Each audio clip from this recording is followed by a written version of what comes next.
Welcome to Conversations with Loulou. This is episode 19 and I am back for the second year. I have taken a long break, I know, and I wasn't even sure I was going to be back, but here I am and I couldn't be more excited about it, and I hope that you are too. So for those of you who don't know me, my name is Loulou Khazan. I have been an entrepreneur for a decade. I've been living in Dubai for 2 decades, and I am also an angel investor, a mother, and your host for this show. So last year when I started Conversations with Loulou, I wanted to bring to you stories about startup founders and business leaders. I wanted to learn from their career journeys. I wanted to gain from their industry expertise, and I wanted to humanize them and demystify success and really demonstrate that success is not linear, as we all know. So this year I'm going to be building on that, and I'm going to be sharing stories that I believe are timely, relevant, and insightful. I want this podcast to become a learning platform, not only for myself, but for everybody who decides to join me on this journey. I promise to bring you some fantastic guests, and we're gonna distill some great gems and tips and tools that we can apply in our day-to-day lives and in our careers to thrive. So I wanted to kick off this year the show by starting off on a topic that I believe is quite relevant and quite timely. Both local and international news outlets have been talking about it for quite some time now. And that topic is NFTs, non-fungible tokens. So if you're like me, probably about 2 months ago, I had no idea what NFTs were. I knew they had to do with crypto and the blockchain. I knew that artists were creating NFTs and selling them. And I knew that it was something that is going to be definitely a space to watch. So I wanted to dig into them. So what are non-fungible tokens? Non-fungible is basically something that you can't duplicate or replicate, and therefore it's quite unique. So a non-fungible token, the way I can explain it to myself, and the easiest explanation I found, is that it's basically an asset that is linked to a unique piece of code and that is recorded on the Ethereum blockchain. Now, what is the blockchain? The blockchain is a peer-to-peer network where transactions are made, recorded, and verified by a network of computers. They are called nodes, and without the intervention of any human, basically, or third parties. This makes the blockchain decentralized. It makes it efficient. It makes it fast and cheaper because it eliminates basically third-party fees that are usually levied to validate transactions and record transactions. So the applications of NFTs are quite wide. There is nothing stopping any asset to be made into an NFT. So you can create an NFT from an apartment or a car, or a blog post, or a piece of video content, or a highlight of a sports video, for example, like an NBA game. We're seeing a lot of that happening now. So pretty much any asset, anything that could be ownable can become an NFT potentially. And that's why I feel that it's very important for all of us to at least educate ourselves about the basics of NFTs and understand where it's headed and what could be the opportunity behind it. So it's important to note that the most important NFT happened in the digital art world, and this is when, about a month ago, an artist by the name of Mike Winkelmann, also known as Beeple or Beeple Crap, yes, Crap, on social media, he had been releasing a piece of digital artwork every day for the past 5,000 days. And when NFTs became a thing, he took all of these individual pieces of digital art, and he collated them into this massive artwork that represents 5,000 days of his art. And he created an NFT out of it. And what happened next is Christie's, the global auction house, decided to auction this NFT. For the first time ever, they auctioned a piece of digital art, and it was sold for just over $69 million. Nobody could believe it. Basically, somebody paid $69 million for a media file or a JPEG. Nobody could believe it. Mike Winkelmann couldn't even believe it. In fact, let's hear his reaction. Oh my God! 50 million! What? Oh my God! 69 million. I think it probably means digital art is here to stay. I'm going to Disney World! So fascinating, and I'm sure it's going to change his life forever. So is this a bubble? Well, the guy that bought it, who goes by the pseudonym Metakovan, doesn't think so. I mean, he obviously felt it was worth that much and more. In fact, on an interview on CNBC, he said that he would have actually paid more. He would have been ready to pay more than that for the Beeple art piece.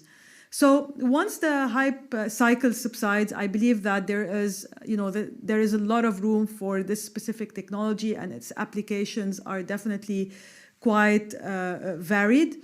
And only time will tell basically if the art NFT market is here to stay, and if they're going to continue to see more growth, or if it's going to be something that's going to die down in a couple of years. We don't know that.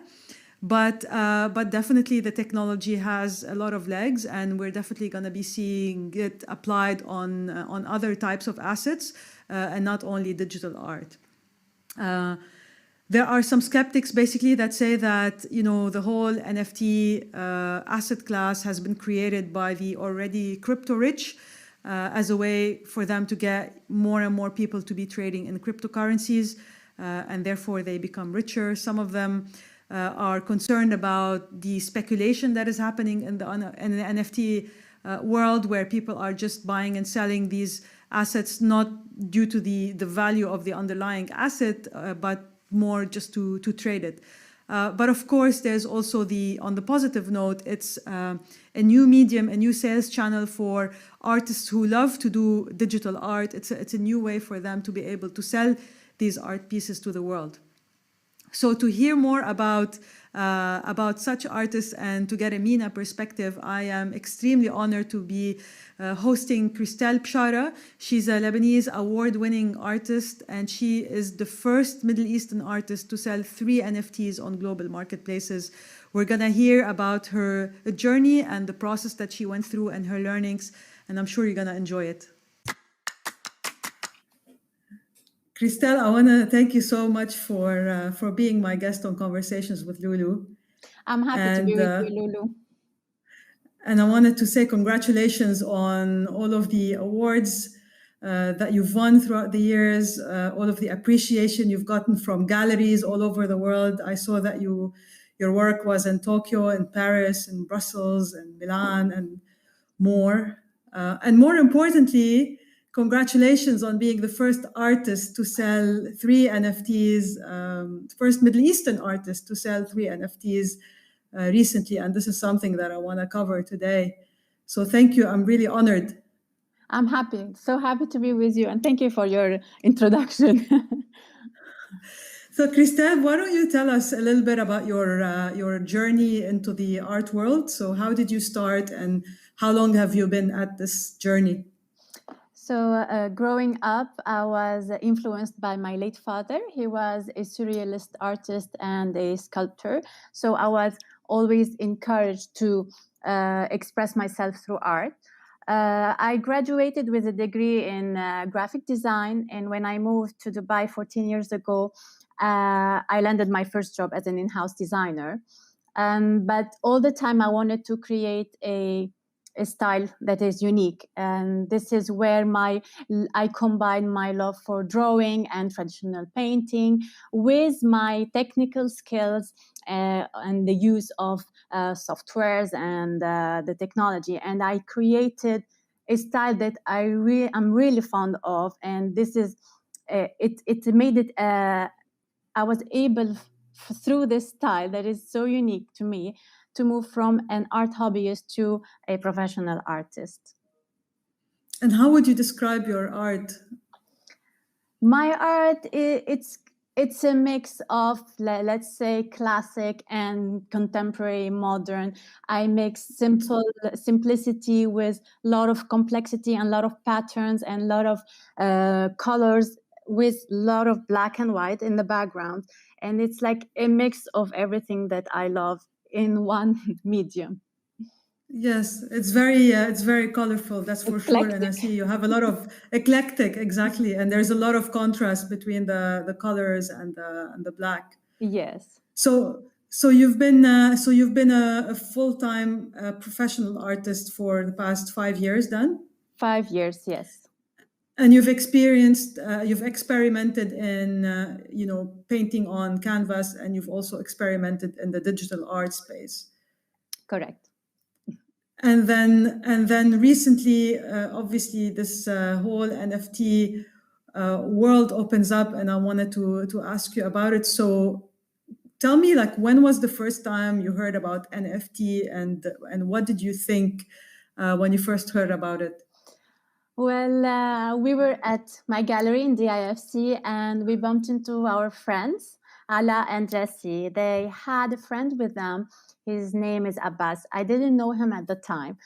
We started talking about art and the art market, and Abbas, he casually just explained to us about NFTs, the non-fungible tokens. That was maybe 2 months ago.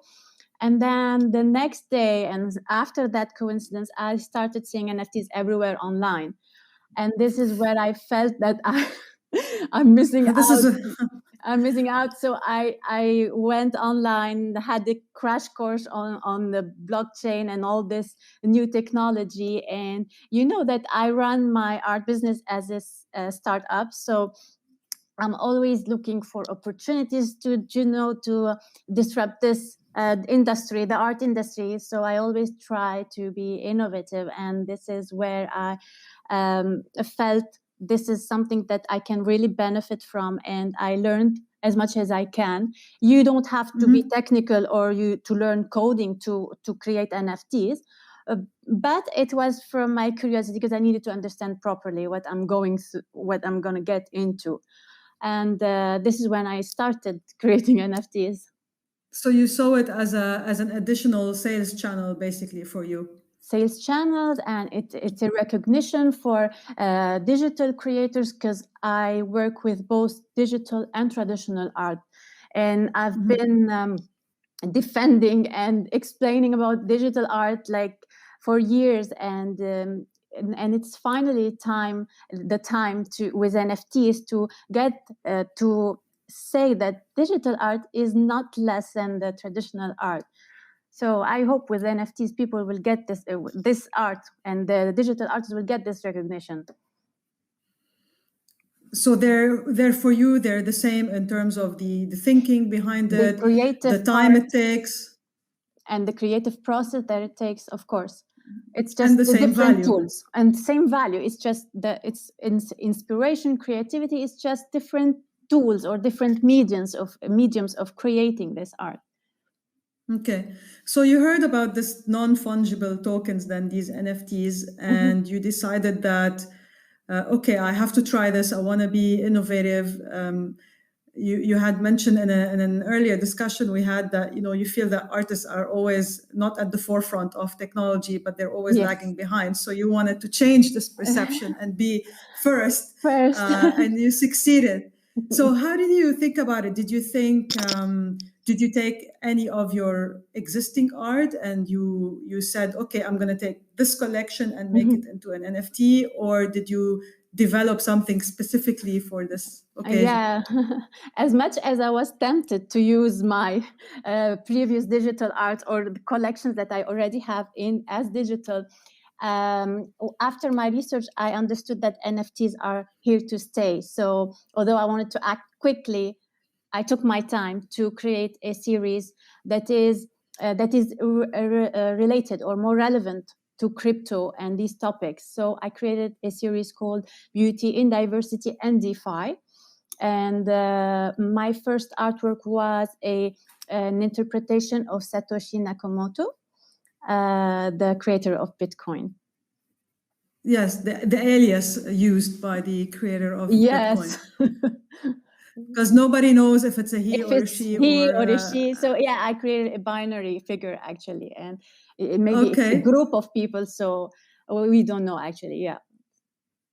Okay. So you decided to do art that is very much representative of the crypto world of the decentralized finance world. Correct. Yes. Okay. So let's go through the experience. So you have this digital artwork that you've created, and then what did you do? So take me through the process. There are many platforms and large platforms that everyone goes, like you can go to create NFTs. For me, the first one was OpenSea. And this is where I listed my first artwork, which is Satoshi Nakamoto. When I launched this artwork, however, I received from an art friend. He's from Holland. We are part of an international group of artists, and he invited me to join Foundation app. So on Foundation app, it's a different. They have different features and different than OpenSea. So what I've done is, OpenSea is a large platform, and you don't get noticed easily. With Foundation, it's by invitation. They list the work chronologically, so you're more likely to be visible when you first launch your work. So the second day, I launched my second artwork on Foundation, and 24 hours later, it was sold. Okay. So what I've done is I delisted Satoshi from OpenSea and listed it again with Foundation, and it was sold within 24 hours. And the same happened with the third artwork. Okay, so let me understand. So there are multiple then marketplaces, global marketplaces to list these artworks and basically create an NFT out of this artwork, which I'm going to ask you about, and then sell the artwork. So OpenSea is very open to everybody, and what you're saying is that it's really crowded, whereas Foundation is more curated. Correct.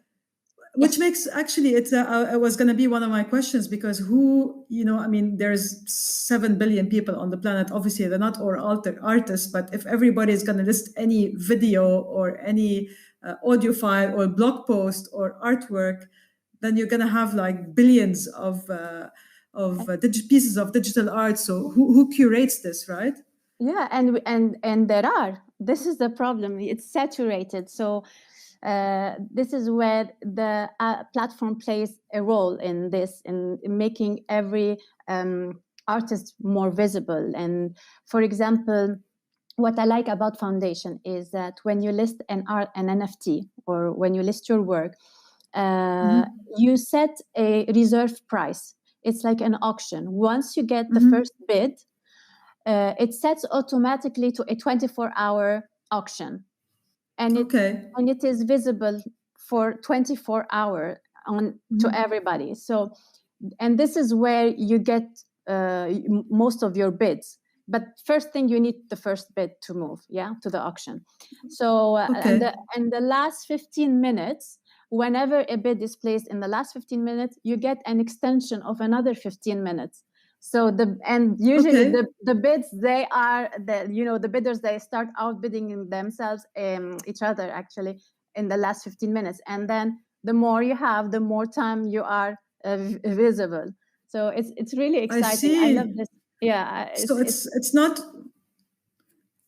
not only 24 hours then. It's 24 hours, but then you get increments of 15 minutes. Yes. As more and more people are bidding. People are bidding, yes. At the last 15 minutes, yeah. Okay, so what's unique about Foundation then is that, first of all, it's invite only, and then it's an auction, and it's 24 hours plus increments of 15 minutes. And in terms of the, so what does it mean when you say create an NFT? What does that, for whoever is listening, or any artists or entrepreneurs that are interested but haven't taken the step, what does that mean? So the smart contracts, they are like a series or set of rules that are on the blockchain. You don't have to be. Let's not go technical. I'm not technical, obviously, and it's not very complicated for users. You just need to create a wallet, and you create an account and the username and all these credentials on these platforms like Rarible, OpenSea, and Foundation. And it's very simple. You just mint your artwork. You just list it. They call it minting. You pay the fees, whatever. It depends. And then in the description, you list what you want to have in this smart contract. For example, you list where this artwork is, whether it's a digital file, whether it's redeemable, the dimension, the sizes. Some applications have like lockable content. Only the collector will get to see it when he buys it. And then you just set the price of the reserve or the fixed price, and then you click list, and it goes on the platform. It goes on the platform. It depends on the platform, whether it's fixed or it's going to be waiting for the first bid to move to the auction. And did it take time for you to create a wallet? Did you have to do any KYC or know your customer type? No. The wallet you can create. Validation? No. The wallet is not through this app. It's a different app, actually. Okay. And like what Binance. App did you use for your wallet? Binance. Okay. Yeah. So the whole process. MetaMask also. And actually, MetaMask is the wallet, not Binance. Binance is the exchange. Yes. MetaMask. Okay, I thought maybe they have wallets as well. Okay. Maybe, I don't know. Okay, so MetaMask is quite known actually as a global wallet. Yes. So you create a wallet there first, and then you create a profile on them. Yes, you connect your wallet to your profile on the platforms you are. You can have many, obviously. Okay. And what happens if you don't receive any bids? You just delist the work? No, you keep it on your profile. Okay. Because your profile is like where all your collection is. It's like a portfolio. Yeah. For the creator and for the collectors as well. The collectors are, they are showing their work, what they are buying, their collectibles actually. Yeah. They're very. I saw you have 4 pieces now that are listed. 3 were sold, and one I listed it. It's waiting for the reserve to be met. Yeah. Yes, and I saw you've increased your reserve this time as well. So I'm learning. So you have a yes. I'm learning how it goes. Yes, because there are prominent collectors, and you get to know. To start to know some of the collectors, and you get engaged, and so I'm just like trying, and they're very they're very it's I love these paintings. They're these I don't know, what do you call them, digital paintings or digital artworks? Digital artworks. Yes. Yeah, they're very what's the term, like mysterious. There's all these colors. I think one of them, FOMO, is a brain, right? Yes. Yes, fear of missing out. Yes, with the all electrifying colors, and Okay, so you've sold them. I saw I think an average of what do you have, $6,000, right? Yes, approximately, yes, and the value is still increasing. I'm keeping the cryptocurrency. Actually, I'm not exchanging to fiat money, so we are investing as well. That's great. Yes, so you believe in the future of it. Of course. So it's not just you don't see it as like a quick hit and run type thing where let's sell some digital art, make some money, and get out of there. You believe in this? I believe in this, and it's here. It's the future. The technology is here to stay, and this is why I'm taking my time. I'm not rushing in creating just any artwork. I'm creating a collection that is relevant to the theme, to the crypto world. So. It is here to stay, and it's still in its infancy stage. There's plenty of room to grow, and it will expand to more creative mediums. Let's say different, not just digital art, and it's both mediums, the physical art or the traditional art and the digital. They will both benefit from this technology. Of course. Because you can create NFTs for any work you have, and it's a way to preserve the provenance of ownership, creation, and all that. plus you get the added bonus for that you can list in these smart contracts the what do you say, Royalties. the royalty fees. So whenever you sell it again, you always get royalty fees. So whenever it changes hands, the creator will get 5 to 15% royalty fees, which you never get in the real world. Yeah, and also effectively you're cutting down a lot of the fees that you would usually cost when you list in galleries, right? Galleries or through intermediates, yeah. So you are directly selling to the collectors. Do you see that there is an advantage in NFTs or to basically even the level playing field? So I've done a bit of research and I saw that there's a big gap between men and women. I landed on some research on a site called Artsy, and basically they had wrote a big article about a massive research that was done looking at 110,000 artworks of roughly 11,000 artists that were produced since 1999. And they looked at the gaps between men and women, especially when it comes to the listing price. And for women, for example, the average listing price is $10,000. For men, it's $17,000. And the whole article talks about it's not different art. It's art is art. Like you can't say the men's art is better than the women's art. So, do you feel like there's an opportunity there? Do you have any comments on that? Well, I hope so. I was part actually like 2 years ago of an exhibition called Art Gap. It was run by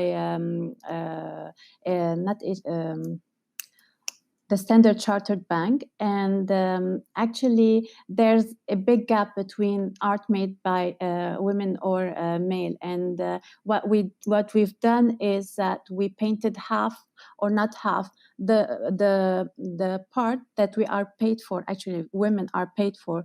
So we sold half of the painting, and we left the canvas white, the rest of the canvas white.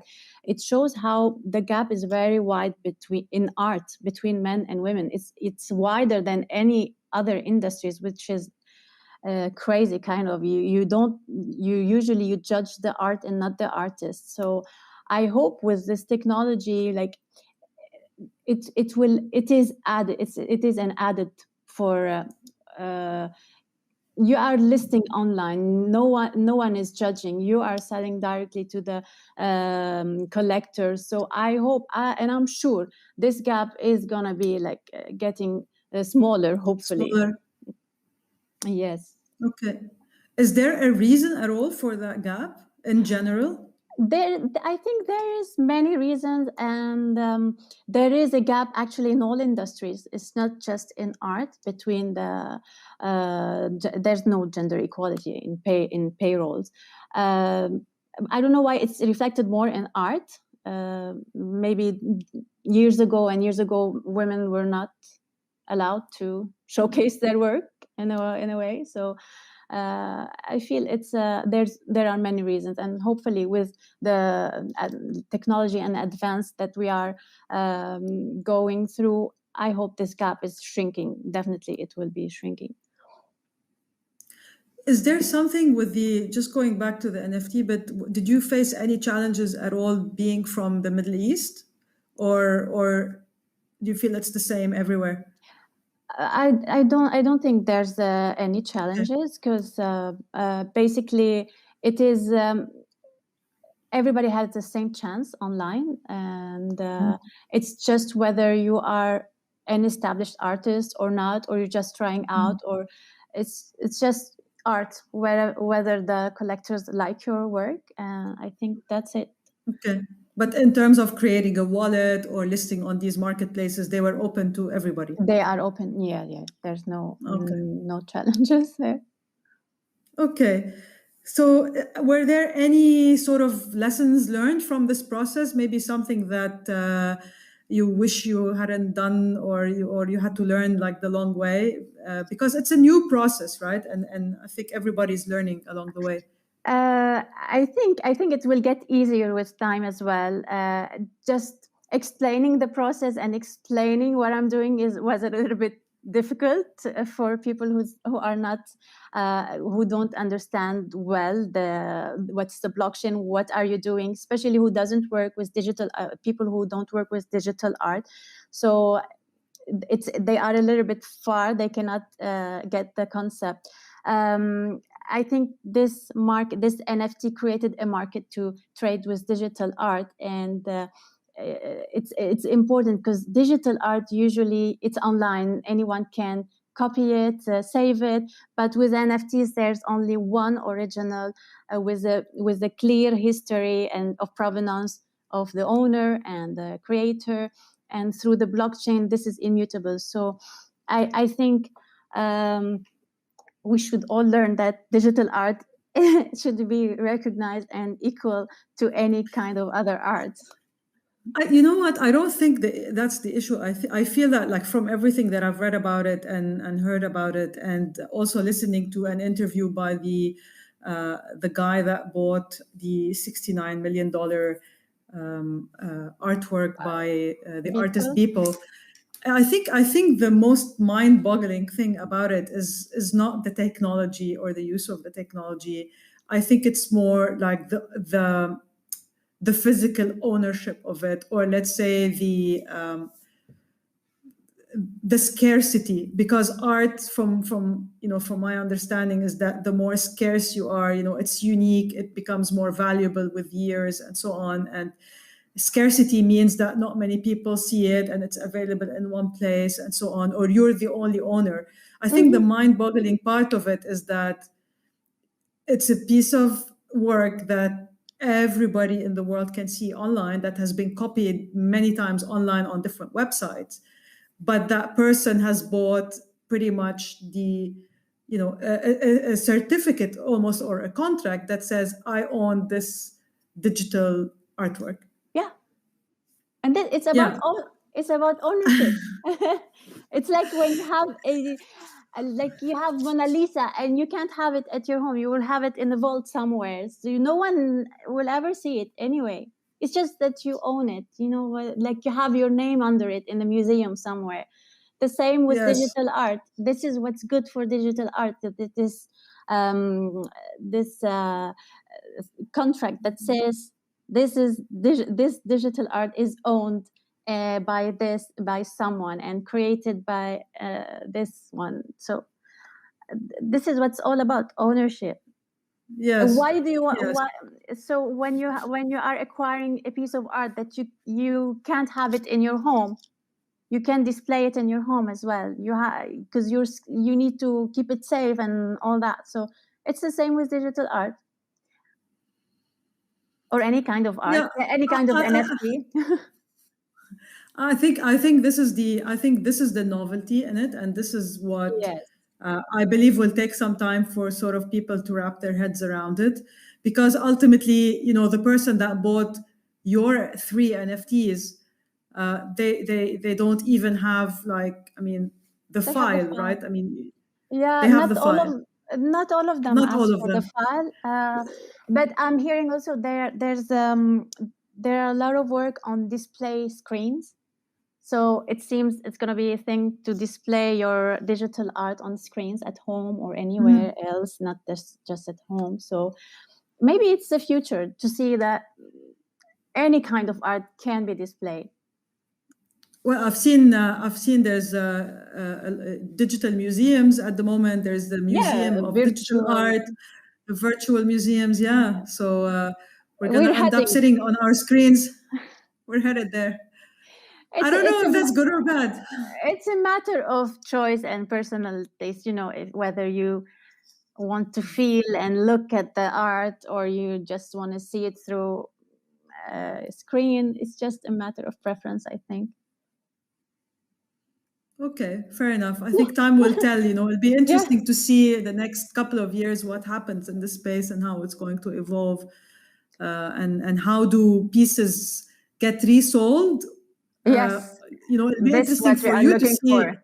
Yeah, that's how interesting many. to see, and yes, exciting, and how it's going to change hands. And I think okay, there's plenty of this. It's not a bubble. Let's say not a bubble, but whoever's going to last on these platforms are like real artists at the end, in whatever they do. Not necessarily in digital art, like video games, any kinds of tokens, or any sort of collectibles.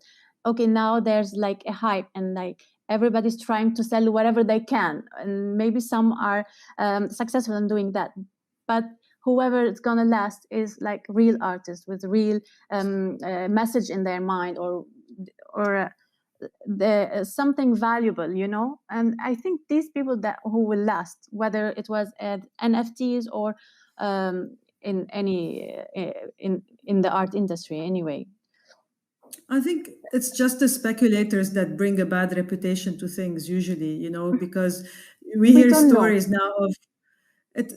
Yeah, well, there are a lot of people that are buying these digital artworks because they love the art, because they want to support the artist, because they believe in the space and the technology and the potential. And there are a lot of people that are buying them just as a way for them to resell them quickly and make some money. So I think time will tell. But I do agree with you. I believe that the artists that are real artists like you and great artists, they will stay, whether it's digital or non-digital. Yes. So it'll be interesting to see. Okay, so do you see that the value of digital art will be equal to that of the physical art in general, or do you see it basically going higher? Is there, are there any conversations you're having maybe with colleagues in the artwork? Like, what are they thinking? For me, and how I'm pricing my work and how they were sold equally to the original artworks, which is very good. I think in terms of pricing, also it's a matter of each artist how they price their work, and sometimes it doesn't depend on the hours you spend, or the mediums, or the what you used, but it's a value that you place on your artwork. It's something, maybe it has a certain emotion or certain feelings to it. You price it differently than the other. I don't feel digital should be priced less or more. It's just art. Whether it was digital, whatever medium it is, we should price it as we feel it should. Okay, but there is a cost to the physical art. I know that paint is not cheap, for example, and the canvases are quite expensive. So, but as well, when you're creating your NFTs, you are also paying for the minting, for the creating your account at first, and then for minting, and then there are commissions for the platform. So you are paying as well, not as much maybe, but still. It's still okay. Yeah. Okay, well, it is an additional channel, as you said, and a new channel, and something definitely to watch out for. So for people that follow you as an artist and are interested in the space, where can they buy your NFTs? So my NFTs are now listed on Foundation app. On my website, ateliercristal.com, I have this NFT series also on my website. Each artwork will take you to the platform that it will be listed on, because I will definitely be working on more artworks, and I will be adding them. For now, all of them are on Foundation, and I have also my physical work in my gallery here in the IFC. And my studio as well is in the Onyx Towers. Okay, and I will definitely add the links, basically to your location of your studio, and the link to your website. So, are there any exciting new projects that you're working on that people should look out for? Well, I have a new exhibition, my gallery, in June. I will announce it soon. And I'm still working on expanding my new collection, the Beauty in Diversity and D5 as NFTs. Okay. And finishing my commissions and already started projects. Yeah. Okay. Any advice you have for artists that are going into the space that want to list on these marketplaces? What's your advice to them? I'd encourage. I would like to encourage all the artists to just have an open mind and see how. I know a lot from my friends and the community around me. They are very interested. The thing is it's a new technology, and not all the people understand it properly. But the race actually is on how fast we can have a mass adoption for this technology, so we can bring in more collectors. And it will become like an essential part of the art industry. That's great. Thank you so much, Christelle, for all of your insights. I'd love to continue this discussion maybe another in a few years to see what happened and how all of this NFT side of the business has evolved, and how many NFTs you end up minting and selling and all of that. So thank you so much for taking the time to explain everything to us, and yes, we will see you soon. Thank you, Loulou. I hope I was able to explain how I see it in simple terms, actually. And I hope I can help with this topic. And well, I'm sure some artists might reach out to you. Are you on social media somewhere if anybody wants to talk to you about this? Yes, I'm on Instagram and on my website, of course. Okay, all right. And your Instagram handle is? Christelle Bshara. Christelle Bshara. Okay. Yes. Okay, Christelle. Thank you so much. Thank you. Okay. Thank you so much for tuning in to episode 19. I hope you enjoyed the conversation as much as I did. Christelle shared some really interesting insights. I'm going to be adding links to her website and to the NFT marketplace, to Foundation, where you'd be able to check out her art and buy it if this is something interesting for you. I've done a lot of research for this episode, so I'm going to add links to podcasts and other reading material into the show notes, so make sure to check them out. You'll find the show notes on my website, conversationswithloulou.com. As usual, feedback is always welcome. You can connect with me on social media, on Instagram, LinkedIn, or Twitter at Loulou Khazen, or you can reach out to me directly through email at loulou.khazen@gmail.com. Definitely looking for recommendations in terms of people that you think should be featured. I'm also looking for people and companies that are willing to support the show and become sponsors. So if you like what I'm doing, please get in touch. And for now, I want to wish you a great day and see you in 2 weeks.